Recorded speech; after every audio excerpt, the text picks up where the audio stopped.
Nous sommes le 5 février 2022. 2 ans se sont écoulés depuis que la coopérative Tuyunge a acquis des projets PAD financés par la coopération suisse et exécutés par Twitezimbe ASBL, une unité de transformation de patates douces. Mu mwaka w'ibihumbi 2019 hashingwa iyi koperative bifashijwemo na PAD Twitezimbe. Baca baturonsa iyi nyubako mubona ngaha iteye igomwe irimo n'ibyuma amamashini ahingura ivyo bijumbo. Rino hinguriro ryarashikirijwe koperative kugira ngo ishobore gutangura guhingura ibijumu, kandi ivyo byarabaye kiretse gusa yuko habaye ikibazo kubijanye naho bashobora gushorera ifu y'ibijumu. Dès le démarrage, cette petite usine installée sur la colline Moussassa de la commune Kiremba a eu beaucoup de mal à poursuivre sa transformation. Twarakoze nk'ikintu gishika nk'amezi nk'abiri, ariko muri amezi abiri twaza turasibiza tutsubira tuza dusya turubanza kurondera isoko y'ifu twanje guhingura. Twabona irasohotse twaca tuza tugasubira tugahingura iyindi fu. Urumva ko kubera isoko itaboneka neza twaza turasibiza kuburyo twaciye dusya tugize igisigira cy'imisi twaseye imisi 5 yonyene. Ingora dufise rero niko tuca tubura maje de kurema aho dushobora gushorera iyo fu iyo tuyiseye. En effet, le principal défi se trouve au niveau du coût de production, ce qui influe sur le prix de vente de la farine produite.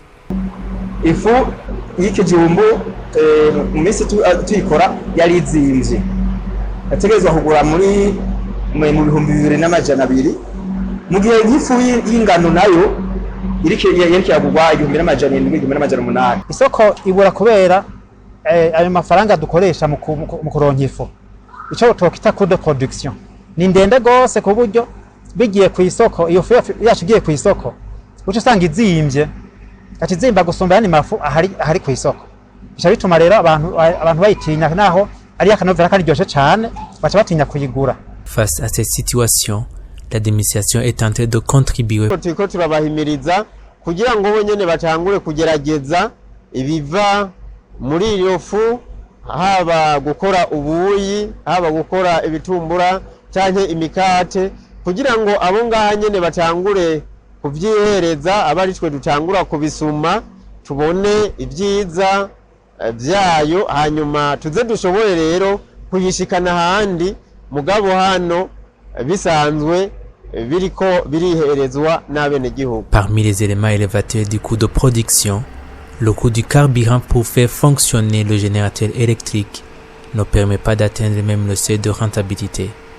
Ifu ibijumbu biraboneka, ifu igatizimba kubera ko tube turakora icuma cumisha séchoir gikonsoma umuyaga nkuba uhari ntabwo ukwiye kugira ngo ico cuma kidemare. Imashini dukoresha ngaha zisaba umuyaga nkuba mwinshi. Umuyaga nkuba mwinshi wo muri rigidezo rero ntabwo dufise ni mutoyi.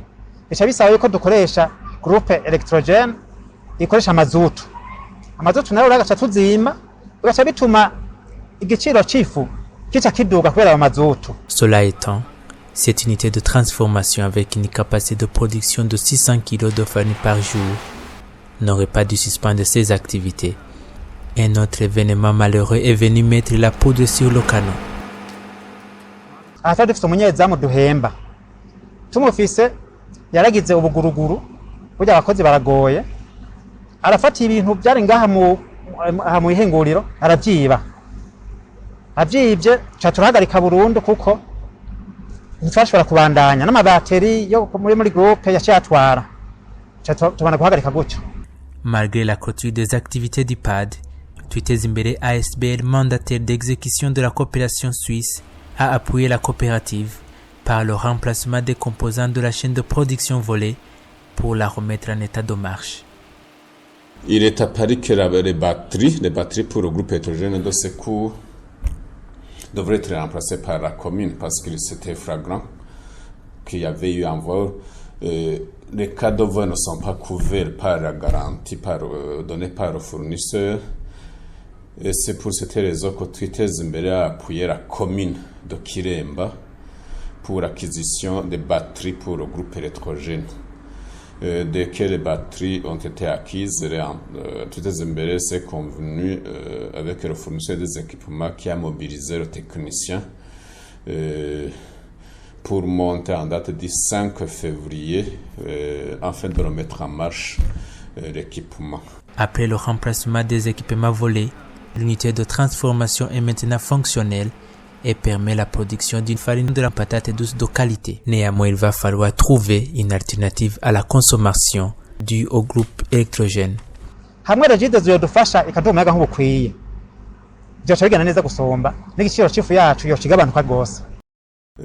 Ça, c'est un problème qu'on a soumis aux parties prenantes, je veux dire l'administration communale, l'administration provinciale, pour qu'elles contactent la régie des eaux, parce que c'est un problème d'une phase. Donc, si le compteur est triphasé, ces deux phases sont alimentées en électricité, et alors que tous les équipements d'unité de production installés sont des équipements triphasés, donc qui exigent que les trois phases soient dotées d'électricité.